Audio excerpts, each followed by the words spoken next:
ಎಲ್ಲರಿಗೂ ನಮಸ್ಕಾರ. ಕೃಷ್ಣಾವತಾರದ ಕಥೆಯನ್ನು ಮತ್ತೆ ಮುಂದುವರಿಸೋಣ. ಕೃಷ್ಣ ತೀರ್ಕೊಂಡಿದ್ದಾನೆ ಅಂತ ಗೊತ್ತಾಗ್ಬಿಟ್ಟು ರುಕ್ಮಿಣಿ ಸಹಗಮನ ಅಂದರೆ ಇಲ್ಲಿ ತಾನೇ ಚಿತೆ ಇರೋದು, ಏಕೆಂದರೆ ಅಲ್ಲಿ ಯಾರೂ ಇಲ್ಲ ಜೊತೆಗೆ. ಹಾಗಾಗಿ ತಾನು ಕೂಡ ತನ್ನ ಜೀವವನ್ನು ತೆಕ್ಕೊಂಡು ಪಿತೃಲೋಕದಲ್ಲಿರೋ ಕೃಷ್ಣನನ್ನು ಸೇರಬೇಕು ಅಂಥೇಳಿ ನಿರ್ಧಾರ ಮಾಡ್ಕೊಳ್ತಾಳೆ. ಆದರೆ ಅಷ್ಟೊತ್ತಿಗೆ ಅಲ್ಲಿ ಸ್ವಯಂವರದ ಏರ್ಪಾಟಾಗಿರುತ್ತೆ. ಸ್ವಯಂವರದಲ್ಲಿ ವಧು ವರನನ್ನು ಆರಿಸಿ ವರಿಸುವಂಥ ಸಮಯವನ್ನೇ ಅವಳು ತಾನು ಚಿತೆಗೆ ಇರೋ ಸಮಯವನ್ನಾಗಿ ಮಾಡಿಕೊಂಡಿರ್ತಾಳೆ. ಮದುವೆಯ ಮೊದಲನೇ ದಿವಸ ಅನ್ನಪೂರ್ಣೆಯ ವಿಗ್ರಹದಲ್ಲಿ ಪೂಜೆ ಮಾಡಬೇಕು. ಅದಕ್ಕೆ ಪೂಜೆ ಮಾಡಲಿಕ್ಕೆ ಅಂತ ರುಕ್ಮಿಣಿ ಬರ್ತಾಳೆ. ಅವಳ ಜೊತೆಗೆ ಶ್ವೇತಕೇತು, ರುದ್ರಾಚಾರ್ಯರು, ಅತ್ತಿಗೆ ಸುವ್ರತೆ, ಇನ್ನೂ ಇತರರೆಲ್ಲರೂ ತುಂಬ ಜನ ಬಂದಿರ್ತಾರೆ. ಇವಳು ಮೊದಲನೇ ವಿಧಿಯಾಗಿ ಆ ದೇವಿಯ ಮುಂದೆ ಮಂಡಿ ಊರಿ ಕೂತ್ಕೊಂಡು ನಮಸ್ಕಾರ ಮಾಡ್ತಾಳೆ. ಆಮೇಲೆ ಆ ದೇವಿ ಪೀಠದ ಸುತ್ತ ಪ್ರದಕ್ಷಿಣೆ ಮಾಡಲಿಕ್ಕೆ ಅಂತ ಹೊರಡ್ತಾಳೆ. ಅವಳ ಹಿಂದೆ ಇಬ್ಬರು ಆಚಾರ್ಯರು ಇರ್ತಾರೆ. ಆ ಪ್ರದಕ್ಷಿಣೆ ಮಾಡುವಂತಹ ಮಾರ್ಗ ಬಹಳ ಬಳಸಾಗಿರುತ್ತೆ. ಅಲ್ಲೆಲ್ಲ ತುಂಬ ಕತ್ತಲಿರುತ್ತೆ. ಅಲ್ಲಲ್ಲಿ ಒಂದು ಸಣ್ಣ ಸಣ್ಣ ಬಾಗಿಲುಗಳಿರುತ್ತೆ. ಆ ಬಾಗಿಲು ಹೊರಗಡೆ ಇದ್ದ ಮಾವಿನ ತೋಪಿನಿಂದ ಸಣ್ಣದಾಗಿ ಬೆಳಕನ್ನು ತರ್ತಾ ಇರುತ್ತೆ. ಆ ಥರದ ಒಂದು ಸಣ್ಣ ಬಾಗಿಲಿನ ಹತ್ತಿರ ಶೈಬ್ಯ ನಿಂತಿರ್ತಾಳೆ. ಅವಳು ಕೂಡ ವಧುವಿನ ಹಾಗೆ ಅಮೂಲ್ಯವಾದ ಆಭರಣಗಳನ್ನು ಧರಿಸ್ಕೊಂಡು ವಧುವಿನ ತರಹ ಅವಳು ಅಲಂಕಾರ ಮಾಡ್ಕೊಂಡು ನಿಂತಿರ್ತಾಳೆ. ಅವಳು ಈ ಮೆರವಣಿಗೆಯಲ್ಲಿ ಸೇರ್ಕೊತಾಳೆ. ಶೈಬ್ಯೆ ಮತ್ತು ರುದ್ರಾಚಾರ್ಯ ಇಬ್ಬರು ಒಂದು ಸತಿ ಸುತ್ತ ತಿರುಗಿದ ಕೂಡಲೇ ರುಕ್ಮಿಣಿ ತನ್ನ ಹೂವಿನ ತೆರೆಯನ್ನು ಹರಿದು ಹಾಕಿ ಆ ಬಾಗಿಲಿಂದ ಜಿಗಿದು ಶ್ವೇತಕೇತುವಿನ ಹಿಂದೆಗೆ ಹೊರಡ್ತಾಳೆ. ಸರಿ, ದೇವಿ ಪ್ರದಕ್ಷಿಣೆ ಮುಗಿದ ಮೇಲೆ ತೆರೆ ಮುಸುಕಿನ ವಧು ಭಕ್ತಿಯಿಂದ ದೇವಿ ಮುಂದೆ ಮೊಣಕಾಲು ಊದ್ಕೊಂಡು ಕೂತ್ಕೊಂಡಿರ್ತಾಳೆ. ಉಳಿದ ವಿಧಿಗಳು ಪ್ರಾರಂಭ ಮಾಡುತ್ತಾರೆ. ಈ ಕಡೆ ರುಕ್ಮಿಣಿ ಹಿಂದೆ ಬರ್ತಿರ್ತಾಳೆ. ಶ್ವೇತಕೇತು ಮಾವಿನ ತೋಪಿನೊಳಕ್ಕೆ ಓಡ್ತಾನೆ. 2 ಮರಗಳ ಹಿಂದಿನಿಂದ ಉದ್ದವ ಮತ್ತು ಸಾಧ್ಯಕ್ಕೆ ಇಬ್ಬರು ಸದ್ದು ಮಾಡದೆ ಬಂದು ಆ ಸಂಗಮಕ್ಕೆ ದೋಣಿ ಕಾಯುತ್ತಿದ್ದ ಸ್ಥಳಕ್ಕೆ ಅವಳನ್ನು ಕರ್ಕೊಂಡು ಹೋಗ್ತಾರೆ. ದಾರಿಯಲ್ಲಿ ನಿಂತ್ಕೊಂಡು ರುಕ್ಮಿಣಿ ಅಪ್ಪಣೆ ಮಾಡ್ತಾಳೆ, ಉದ್ದವ ನಿಂತ್ಕೋ, ನಿಮ್ಮ ಜೊತೆಗೆ ನಾನು ಬರೋದಿಲ್ಲ. ನಾನು ವಾಸುದೇವನ ಹೆಂಡತಿ. ನನ್ನ ನಾಥನ ದಾರಿಯನ್ನು ನಾನು ಹಿಡಿಬೇಕು ಅಂತ ಹೇಳಿಬಿಟ್ಟು ಆಚಾರ್ಯರೇ ಚಿತೆ ಹತ್ತಿರಕ್ಕೆ ನನ್ನನ್ನು ಕರ್ಕೊಂಡು ಹೋಗಿ ಅಂತ ಹೇಳ್ತಾಳೆ. ಆಗ ಉದ್ದವ ಹೇಳ್ತಾನೆ, ಆದರೆ ರಾಜ್ಕುಮಾರಿ ಅಂತ ಹೇಳೋಷ್ಟರಲ್ಲಿ ಇವಳಿಗೆ ಸಿಟ್ಟು ಬರುತ್ತೆ. ಬೇಡ, ಏನೂ ಮಾತಾಡಬೇಡ, ನನಗಿರೋದು ಒಂದೇ ದಾರಿ, ನಾನು ನನ್ನ ಸ್ವಾಮಿಯನ್ನು ಸೇರ್ಕೋಬೇಕು. ನೀನು ಅವನ ತಮ್ಮ, ಚಿತೆ ಹೊತ್ಸೋದು ನಿಮ್ಮ ಕೆಲಸ, ನನ್ನ ದಾರಿಯನ್ನು ಸರಾಗ ಮಾಡು, ನನಗೆ ಚಿತೆ ಹೊತ್ಸು ಅಂತ ಕೇಳ್ತಾಳೆ. ಮಹಾರಾಣಿ ಥರ ಅವಳು ಉದ್ದವನನ್ನು ಪಕ್ಕಕ್ಕೆ ಜರುಗಿಸಿ ಕೈ ಬೀಸಿಕೊಂಡು ಶ್ವೇತಕೇತುವಿನ ಹಿಂದೆ ಸ್ಮಶಾನಕ್ಕೆ ಹೊರಡ್ತಾಳೆ. ಅವರು ಸ್ಮಶಾನವನ್ನು ತಲುಪ್ತಾರೆ. ಅವ್ರಿಗೆ ಭಯ. ಎಲ್ಲಿ ಆ ಕಡೆ ಕಪಟ ವಧುವಾಗಿ ಶೈಬ್ಯ ಕೂತಿದ್ದಾಳಲ್ಲ, ಅದು ಗೊತ್ತಾಗ್ಬಿಟ್ರೆ ಅಷ್ಟರಲ್ಲಿ ಇವಳು ಚಿತೆ ಏರ್ಬಿಡಬೇಕು, ಇಲ್ಲಿದ್ದರೆ ಮತ್ತಿನ್ನೇನಾದರೂ ಅಡ್ಡಿ ಬರಬಹುದು ಅನ್ನೋ ಒಂದು ಆತಂಕ ಅವ್ರಿಗಿರುತ್ತೆ.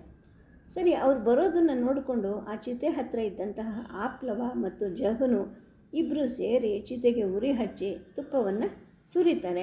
ಬೆಂಕಿ ಮೇಲಕ್ಕೆ ನಾಲಿಗೆಯನ್ನು ಚಾಚುತ್ತೆ. ಚಿತೆ ಹತ್ತಿರಕ್ಕೆ ಬರ್ತಾಳೆ ರುಕ್ಮಿಣಿ. 2 ಕೈಯನ್ನು ಜೋಡಿಸ್ತಾಳೆ. ಸೂರ್ಯನನ್ನು ಪ್ರಾರ್ಥನೆ ಮಾಡ್ತಾಳೆ. ಪಿತೃಲೋಕದಲ್ಲಿ ನನ್ನ ನಾಥನನ್ನು ಒಂದುಗೂಡುವಂತಹ ಸ್ಥಳವನ್ನು ನನಗೆ ಕೊಡು ಅಂತ ಕೇಳ್ಕೊಳ್ತಾಳೆ. ಆಗ ಇದ್ದಕ್ಕಿದ್ದ ಹಾಗೆ ನದಿ ಹತ್ರ ಕುದುರೆಗಳ ಕುರಪುಟದ ಸದ್ದು ಕೇಳುತ್ತೆ. ಎಲ್ಲರೂ ತಿರುಗಿ ನೋಡ್ತಾರೆ. ಕೊನೆ ಗಳಿಗೆಯಲ್ಲಿ ತಮ್ಮ ಯೋಜನೆಗೆ ಇನ್ನೇನು ವಿಘ್ನ ಬರುತ್ತೋ ಅಂತ ಅಂದ್ಕೊತಾರೆ. ತನ್ನ ಸಂಕಲ್ಪಕ್ಕೆ ಚ್ಯುತಿ ಬರಬಾರ್ದು, ಬೇಗ ಚಿತೆಯನ್ನು ಏರಬೇಕು ಅಂದ್ಬಿಟ್ಟು ರುಕ್ಮಿಣಿ ಕಾಲನ್ನು ಎತ್ತುತ್ತಾಳೆ. ಆಗ ಹೀಗೆ ಹಠಾತ್ತಾಗಿ ಯಾವ ವ್ರತ ಬರ್ತಿದೆ ಅಂತ ನೋಡಲಿಕ್ಕೆ ಉದ್ದವ ಮತ್ತು ಸಾತ್ಯಕಿ ನದಿಯ ಕಡೆಗೆ ತಿರುಗ್ತಾರೆ. ಅವರ ಎದೆ ಹಿಗ್ಗಿನಿಂದ ಕುಣಿದಾಡುತ್ತೆ. ಸಂತೋಷ ಆಗುತ್ತೆ, ಏಕೆಂದರೆ ರಥದಲ್ಲಿ ಕೃಷ್ಣ ನಿಂತಿರ್ತಾನೆ. ಕೈಯಲ್ಲಿ ಲಗಾಮು, ಕುದುರೆಗಳನ್ನು ಓಡಿಸ್ತಿರ್ತಾನೆ, ಚಾಟಿ ಬೀಸ್ತಿರ್ತಾನೆ ಭಯಂಕರವಾಗಿ. ತಕ್ಷಣ ಶ್ವೇತಕೇತು ಬಂದು ರುಕ್ಮಿಣಿಯನ್ನು ಹಿಂದಕ್ಕೆ ಜಗ್ತಾನೆ. ಅವಳು ತಿರುಗಿ ನೋಡ್ತಾಳೆ. ಆ ನದಿಯ ಹಾಯಿಗಡುವಿನ ಕಲ್ಲಿನ ಹಾಸಿಗೆ ಮೇಲೆ ಸದ್ದು ಮಾಡ್ಕೊತ ಬರ್ತಿದ್ದ ರಥದಲ್ಲಿ ತನ್ನ ಗೋವಿಂದ ನಿಂತಿದ್ದಾನೆ, ತನ್ನನ್ನು ಕರ್ಕೊಂಡು ಹೋಗೋಕ್ಕೆ ಬಂದಿದ್ದಾನೆ. ಅವಳ ಮನಸ್ಸು ಉನ್ಮತ್ತತೆ ಸುಳಿಗೆ ಸಿಕ್ಕಿಬಿಡತ್ತೆ. ರಥದ ಕಡೆಗೆ ಓಡ್ತಾಳೆ. ರಥ ನದಿಯನ್ನು ದಾಟುತ್ತೆ. ಕುದುರೆಗಳನ್ನು ತಟ್ಟನೆ ನಿಲ್ಲಿಸ್ತಾನೆ ಕೃಷ್ಣ. ರಥದಿಂದ ಕೆಳಕ್ಕೆ ನೆಗೆದು ರುಕ್ಮಿಣಿಯನ್ನು ಎತ್ತಿ ತನ್ನ ರಥದಲ್ಲಿ ಕೂರಿಸ್ಕೊತಾನೆ. ಉಳಿದವರು ಹಿಗ್ಗಿ ಹೀರೆಕಾಯಿ ಆಗ್ತಾರೆ. ದೋಣಿಯಲ್ಲಿ ನದಿನ ದಾಟಕ್ಕೆ ಅಂದ್ಬಿಟ್ಟು ಮಾವಿನ ತೋಪಿನ ಕಡೆಗೆ ಓಡ್ತಾರೆ.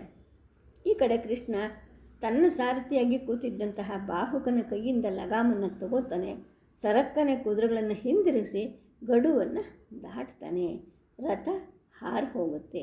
ನದಿಯನ್ನು ದಾಟಿ ಕುದುರೆಗಳನ್ನು ತಡೆದು ತನ್ನ ಸೊಂಟದಲ್ಲಿ ಇದ್ದಂತಹ ತನ್ನ ಶಂಖ ಪಾಂಚಜನ್ಯವನ್ನು ಎತ್ತಿ ವಿಜಯಘೋಷವನ್ನು ಮಾಡ್ತಾನೆ. ಆಗ ಗೆಳೆಯರಿಗೆ ಮತ್ತು ಹಗೆಗಳಿಗೆ ಎಲ್ಲರಿಗೂ ಗೊತ್ತಾಗುತ್ತೆ ಈ ಶಂಖಧ್ವನಿ ಕೃಷ್ಣನದೇ. ಅಂದರೆ ಇದರ ಒಡೆಯನಾದ ಕೃಷ್ಣ ಇನ್ನು ಬದುಕಿದ್ದಾನೆ, ಅದು ಎಂದಿನ ಹಾಗೆ ವಿಜಯಿ ಆಗಿಬಿಟ್ಟಿದ್ದಾನೆ ಅನ್ನೋ ವಿಚಾರ ಎಲ್ಲರಿಗೂ ಗೊತ್ತಾಗುತ್ತೆ. ಇದೆಲ್ಲ ಕಳೆದು ಸುಮಾರು 2 ತಿಂಗಳು ಆಗಿರುತ್ತೆ. ರುಕ್ಮಿಣಿ ಕಡಲಿನ ಕಡೆ ನೋಡ್ತಾ ನಿಂತಿರ್ತಾಳೆ. ಒಂದಾದ ಮೇಲೊಂದು ನೆನಪಿನ ತರಂಗಗಳು ಅವಳ ಕಣ್ಣು ಮುಂದೆ ಬರ್ತಾ ಇರುತ್ತೆ. ಈ 2 ತಿಂಗಳು ಎಷ್ಟು ಉತ್ಕಟವಾದ ಜೀವನವನ್ನು ನಡೆಸಿದಳು ಅವಳು. ಸುಮಾರು 100 ಸಲ ಸತ್ತು ಬದುಕಿದ್ದಾಳೆ. ಕೃಷ್ಣ ಅವಳನ್ನು ಎತ್ತುಕೊಂಡು ರಥದಲ್ಲಿ ಕೂಡಿಸಿ ಕುದುರೆಗಳನ್ನು ಚುರುಕು ಮಾಡ್ತಾನೆ. ಪೂರ್ಣ ನದಿಯ ಹಾಯಿಗಡುವಿನ ಮೇಲೆ ಗಡಗಡ ಸದ್ದು ಮಾಡಿಕೊಂಡು ರಥ ಹೋಗುತ್ತೆ. ರಥ ಅಲ್ಲಾಡಿ 1-2 ಸಲ ಅವಳನ್ನು ರಥದ ಪಕ್ಕಗಳ ಮೇಲೆ ಉರುಳಿಸುತ್ತೆ. ಆದರೆ ಕೃಷ್ಣನ ಉತ್ತೇಜಕವಾದ ಮಂದಹಾಸ ಅವಳಿಗೆ ಧೈರ್ಯವನ್ನು ಕೊಡುತ್ತೆ. ಅವನ ಜೊತೆಲಿರೋದು ಎಷ್ಟು ಆನಂದ ಅಲ್ವಾ ಅಂದ್ಕೊತಾಳೆ. ಇನ್ನು ತನಗೆ ಆ ಸ್ವಯಂವರದ ಪೀಡೆ ಇಲ್ಲ ಅಂದ್ಕೊತಾಳೆ. ಬಲರಾಮನ ನಾಯಕತ್ವದಲ್ಲಿರೋ ಯಾದವ ದಳವನ್ನು ಕೂಡ ನೋಡ್ತಾಳೆ. ಅವಳು ಬಲರಾಮನನ್ನು ಎಂದೂ ನೋಡಿರೋದಿಲ್ಲ. ಎಂತಹ ಪುರುಷ ಪರ್ವತ ಇವನು, ಆದರೆ ಎಷ್ಟು ಕರುಣಾಶಾಲಿ, ಎಷ್ಟು ಉದಾರಿ ಅಂದ್ಕೊತಾಳೆ. ಅವನು ತನ್ನ ಧ್ವನಿ ಪ್ರತಿಧ್ವನಿ ಆಗ್ತಿದೆಯೇನೋ ಅನ್ನೋಷ್ಟು ದೊಡ್ಡ ಕಂಠದಲ್ಲಿ ಅವಳನ್ನು ಆಶೀರ್ವಾದ ಮಾಡಿರ್ತಾನೆ. ಅವನ ಬೊಗಸೆ ಕಣ್ಣಲ್ಲಿ ಅವಳ ಮೇಲೆ ಗಾಢ ವಿಶ್ವಾಸವನ್ನು ತುಂಬಿ ಸುಸ್ತಾ ಇರುತ್ತದೆ. ಈ ತಪತಿ ನದಿಯ ಉತ್ತರ ತೀರದಲ್ಲಿ ಯಾದವರು ಒಂದು ದಿನ ಪ್ರಯಾಣ ಮಾಡೋ ಹೊತ್ತಿಗೆ ಭೋಜಕುಲದ ಶೂರರ ಜೊತೆಗೆ ಅವಳ ಅಣ್ಣ ರುಕ್ಮಿ ಬೆನ್ನಟ್ಟಿ ಬರ್ತಾನೆ. ಅಲ್ಲಿ ಕಾಳಗ ಶುರುವಾಗುತ್ತೆ. ಬೆದರಿ ಬೆಂಡಾಗಿದ್ದರೂ ಕೂಡ ಇವಳು ಆ ಕದನ ಆಡ್ತಿದ್ದ ಯೋಧರನ್ನು ನೋಡ್ತಾಳೆ. ಬಹಳ ಬಿರುಸಿನಿಂದ ರಥವನ್ನು ಓಡಿಸ್ತಾ ಅವಳ ಅಣ್ಣ ಕೃಷ್ಣನ ಮೇಲೆ ನುಗ್ಗಿ ಬರೋದನ್ನು ನೋಡ್ತಾಳೆ. ಅವಳಿಗೆ ಭಯ ಆಗಿಬಿಟ್ಟು ನಡುಗ್ತಾ ಕಣ್ಣು ಮುಚ್ಕೊತಾಳೆ. ಆಮೇಲೆ ಕಣ್ಣು ತೆರೆದು ತನ್ನ ನಾಥನ ಕಡೆಗೆ ನೋಡ್ತಾಳೆ. ರುಕ್ಮಿ ಏನಾದರೂ ಅವನಿಗೆ ಗಾಯ ಮಾಡಿದನ ಅಂತ ಅಪಾದ ಮಸ್ತಕನೂ ಅವಳು ನಡುಗಿಬಿಡ್ತಾಳೆ.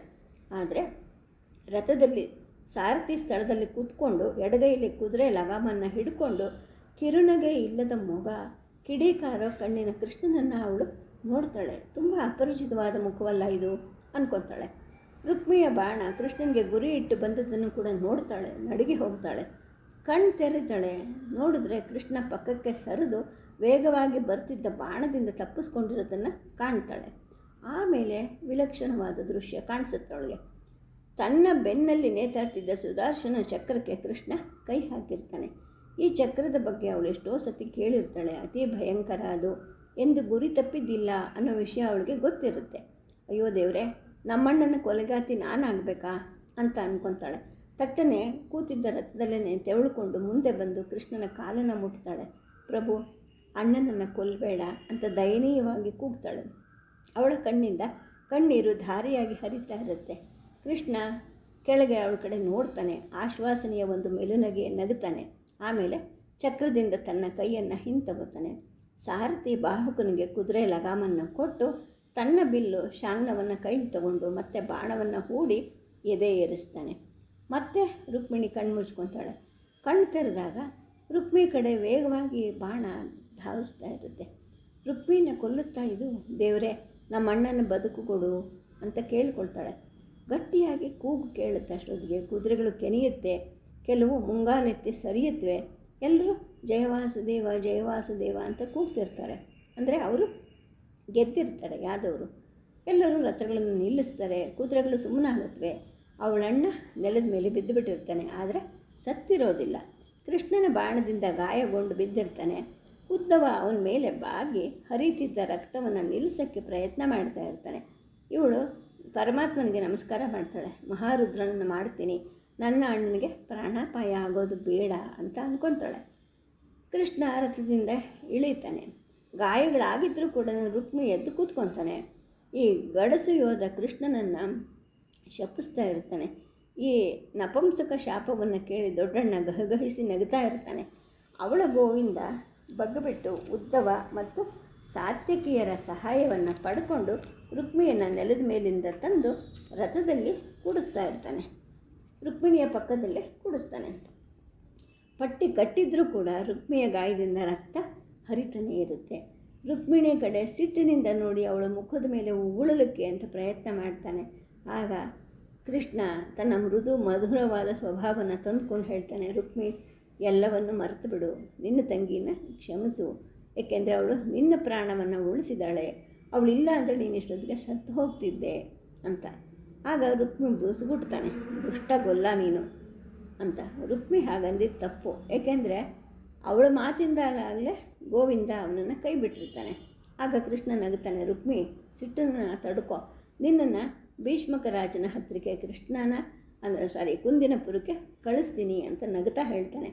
ಆಗ ರುಕ್ಮಿ ಹೇಳ್ತಾನೆ, ಇಲ್ಲ, ನಿನ್ನ ರುಂಡವನ್ನು ಕತ್ತರಿಸ್ಕೊಂಡೇ ನಾನು ಕುಂದಿನಪುರಕ್ಕೆ ಹೋಗ್ತೀನಿ ಅಂತ ಶಪಥ ಮಾಡಿದ್ದೀನಿ, ನಾನು ಅಲ್ಲಿವರೆಗೂ ಹೋಗೋದಿಲ್ಲ ಅಂತಾನೆ.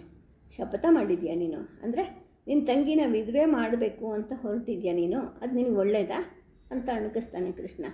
ಅದಕ್ಕಿಂತ ಬೇರೆ ಶೌರ್ಯ ಮಾಡಬಹುದಾಗಿತ್ತಲ್ಲ. ಸರಿ, ಹೋಗಲಿ ಬಿಡು, ಕುಂದಿನಪುರಕ್ಕೆ ಹೋಗೋಕ್ಕೆ ಇಷ್ಟ ಇಲ್ಲ ಅಂದರೆ ನಮ್ಮ ಜೊತೆಗೆ ದ್ವಾರಕೆಗೆ ಬಾ, ಅಲ್ಲಿ ತಂಗಿ ಜೊತೆಯಲ್ಲಿ ಯಾದವರ ಜೊತೆ ಗೌರವದಿಂದ ಇರುವಂತೆ ಅಂತ ಹೇಳ್ತಾನೆ. ಆಗ ಅಷ್ಟೊತ್ತಿಗೆ ಅಲ್ಲಿಗೆ ಬಲರಾಮ ಬರ್ತಾನೆ. ಏನು ಸಮಾಚಾರ ಅಂತ ಕೇಳ್ತಾನೆ. ಅವನು ಎತ್ತರವಾಗಿದ್ದು ಗಾತ್ರವಾಗಿದ್ದು ಬಲಿಷ್ಠನಾಗಿದ್ದರೂ ಕೂಡ ತುಂಬ ಉದಾರ ಹೃದಯ. ರುಕ್ಮಿ ಕಡೆ ಕನಿಕರದಿಂದ ನೋಡ್ತಾನೆ. ಆಮೇಲೆ ಹೇಳ್ತಾನೆ, ಕೃಷ್ಣ, ರುಕ್ಮಿ ಸ್ಥಾನದಲ್ಲಿ ಯಾರೇ ಇದ್ದರೂ ಕೂಡ ಹೀಗೆ ಮಾಡ್ತಿದ್ರು. ಅವನ ತಂಗಿನ ಹೊತ್ಕೊಂಡು ಬಂದರೆ ಅವನು ಯುದ್ಧ ಮಾಡಬೇಕಾದದ್ದು ಸಹಜ, ಅವನು ತಪ್ಪು ಮಾಡಿಲ್ಲ. ರುಕ್ಮಿಣಿಗೆ ನೀನು ಯೋಗ್ಯನಾದ ವರ ಅಲ್ಲ ಅಂತನಲ್ಲ, ಅದು ಅವನ ಮೂರ್ಖತನ ಅಷ್ಟೇ. ಅವನು ಕುಂದಿನಪುರಕ್ಕೆ ಹೋಗಬೇಕು, ಹೋಗಲಿ, ಬೇಕಾದರೆ ನಾನೇ ಹೋಗಿ ಬಿಟ್ಟು ಬರ್ತೀನಿ ಅಂತಾನೆ. ಅಷ್ಟು ಹೊತ್ತಿಗೆ ರುಕ್ಮಿ ಕಣ್ಣು ತೆರಿತಾನೆ. ನಾನು ಕುಂದಿನಪುರಕ್ಕೆ ಹೋಗೋದಿಲ್ಲ, ಕೃಷ್ಣನ ರುಂಡ ಇಲ್ಲದೆ ನಾನು ಹೋಗೋದಿಲ್ಲ ಅಂತ ಶಪಥ ಮಾಡಿದ್ದೀನಿ ಅಂತ ಮತ್ತೆ ಹೇಳ್ತಾನೆ. ಹಾಗಾದರೆ ಒಂದು ಕೆಲಸ ಮಾಡು, ನೀಗಿರೋದು ಒಂದೇ ಯೋಗ್ಯವಾದ ದಾರಿ ಅಂದರೆ ದ್ವಾರಕೆಯಲ್ಲಿ ಕೃಷ್ಣನ ಹೆಂಡತಿಯ ಅಣ್ಣ ಅಂತ ಅನ್ನಿಸ್ಕೊಂಡು ಅಲ್ಲಿರು. ಆದರೆ ಆ ಸ್ಥಿತಿ ನಿನಗೆ ಅವಮಾನಕರವಾಗಿರುತ್ತೆ. ಆದ್ದರಿಂದ ನಾವೀಗ ಎಲ್ಲಿದ್ದೀವೋ ನೀನು ಅಲ್ಲೇ ಇದ್ಬಿಡು. ನಾವು ಹೋದ ಮೇಲೆ ನಿನ್ನ ಕಡೆ ಉಳಿದಿರೋ ಜನ ಜೊತೆಗೆ ಇಲ್ಲೇ ನೆಲೆಸು ನೀನು ಅಂತ ಕೃಷ್ಣ ಹೇಳ್ತಾನೆ. ಸೂರ್ಯ ತೀರ್ಥದವರೆಗೂ ಪ್ರಯಾಣ ಮಾಡಿ ಅಲ್ಲಿ ಹಡಗನ್ನು ಹತ್ತಿ ಎಲ್ಲರೂ ಪ್ರವಾಸಕ್ಕೆ ಬರ್ತಾರೆ. ಅಲ್ಲಿ ಸೋಮನಾಥನನ್ನು ಪೂಜೆ ಮಾಡ್ತಾರೆ. ಆಮೇಲೆ ಯಾದವರೆಲ್ಲರೂ ಇವರಿಗೆ ಉತ್ಸಾಹಪೂರ್ಣವಾದ ಸ್ವಾಗತವನ್ನು ಕೊಡ್ತಾರೆ. ಎಲ್ಲ ಕಡೆಯೂ ತಳಿರು ತೋರಣ ಕಟ್ಟಿರ್ತಾರೆ, ಹೂವುಗಳಿಂದ ಅಲಂಕಾರ ಮಾಡಿರ್ತಾರೆ, ಹಸಿರು, ಬಿಳಿ, ಕೆಂಪು ವರ್ಣಗಳ ರಂಗವಲ್ಲಿ ಹಾಕಿರ್ತಾರೆ. ಎಲ್ಲ ಕಡೆಯೂ ಶಂಖನಾದ, ಗಂಟನಾದ, ಓಲುಗದ ವಾದ್ಯಗಳು ಮೊರೀತಾ ಇರುತ್ತವೆ. ತಾಯಿ ದೇವಕಿ ರುಕ್ಮಿಣಿಯನ್ನು ಮತ್ತೆ ಮತ್ತೆ ಅಪ್ಪಿಕೊಂಡು ತಲೆಯನ್ನು ಮೂಸ್ತಾ ಇರ್ತಾಳೆ. ದೊಡ್ಡಣ್ಣನ ಹೆಂಡತಿ ಅಂದರೆ ಅಕ್ಕ ರೇವತಿ ಕೂಡ ದೊಡ್ಡ ಶರೀರದವಳು, ಆದರೆ ಅಷ್ಟೇ ಮಮತೆ ಮತ್ತು ಕನಿಕರದವಳು. ಇನ್ನು ಹಳೆ ಮುದುಕಿ ತ್ರಿವರ್ಕ್ರೆ, ತನ್ನ ಎಲ್ಲ ಶುಭ ಅದೃಷ್ಟಕ್ಕೂ ಕಾರಣಕರ್ತಳವಳು. ಈ ಇಳಿ ವಯಸ್ಸಲ್ಲೂ ಕೂಡ ಅವಳು ಹಿಗ್ಗಿನಿಂದ ಅಕ್ಷರಶಃ ಕುಣಿತಾ ಇರ್ತಾಳೆ. ಆಮೇಲೆ ರುಕ್ಮಿಣಿ ಕೃಷ್ಣನ ತಂದೆ ವಸುದೇವನಿಗೆ ಮತ್ತು ಉಗ್ರಸೇನ ಮಹಾರಾಜನಿಗೆ, ಚಿಕ್ಕಪಂದಿರಾದ ಅಕ್ರೂರ ಮತ್ತು ದೇವಭಾಗರಿಗೆ, ಇನ್ನೂ ಅನೇಕ ಹಿರಿಯರಿಗೆ ನಮಸ್ಕಾರ ಮಾಡ್ತಾಳೆ. ಎಲ್ಲ ವಯಸ್ಸಿನ ಹೆಣ್ಮಕ್ಳು ಬರ್ತಾರೆ, ಅವಳನ್ನು ಅಪ್ಕೊಳ್ತಾರೆ, ಅವಳ ಚೆಲುವನ್ನು ಕೊಂಡಾಡ್ತಾರೆ, ಅವಳಿಗೆ ವಸ್ತ್ರಾಭರಣಗಳನ್ನು ತೊಡಿಸ್ತಾರೆ, ಸಮುದ್ರ ಸ್ನಾನಕ್ಕೆ ಕರ್ಕೊಂಡು ಹೋಗ್ತಾರೆ. ಪರಿಣಯ ಆಗಬೇಕಾದ ವಧುವಿನ ಹಾಗೆ ತಾಯಿ ದೇವಕಿ ಹತ್ತಿರ ಇವಳು ಇರ್ತಾಳೆ. ಆಗಾಗ ಅಲ್ಲಿಗೆ ಬರೋ ಗೋವಿಂದನ ಕಡೆಗೆ ಕದ್ದು ಕದ್ದು ನೋಡೋದ್ರಲ್ಲಿ ತೃಪ್ತಳಾಗ್ತಾ ಇರ್ತಾಳೆ. ಅವನ ಜೊತೆಗೆ ಮಾತಾಡೋದು ಕೂಡ ಅಸಾಧ್ಯ, ಏಕೆಂದರೆ ಹಿರಿಯರ ಎದುರಲ್ಲಿ ಇದು ಮಾನಗೇಡಿತನ ಅಂತ ಆರ್ಯರು ಭಾವಿಸಿರ್ತಾರೆ. ಇನ್ನು ತ್ರಿವಕ್ರೆ ಮೂಲಕ ಅವನ ಸಂದೇಶ ಇವಳಿಗೆ ಬರ್ತಿರುತ್ತೆ. ಒಂದೊಂದು ಸಲ ಉದ್ದವ ಕೂಡ ಮೈದುನತನದ ಸಲಿಗೆಯಿಂದ ಏನಾದರೂ ಕೃಷ್ಣನಿಂದ ಕಾಣಿಕೆಯನ್ನು ತಂದು ಅತ್ತಿಗೆ ಆಗೋ ಹುಡುಗಿಗೆ ಕೊಡ್ತಾ ಇರ್ತಾನೆ. ಇನ್ನು ಮದುವೆ ಉತ್ಸವ ನಡೆಯುತ್ತೆ, ಇಡೀ ದ್ವಾರಕೆನೇ ನಲಿದಾಡುತ್ತೆ. ಈಗ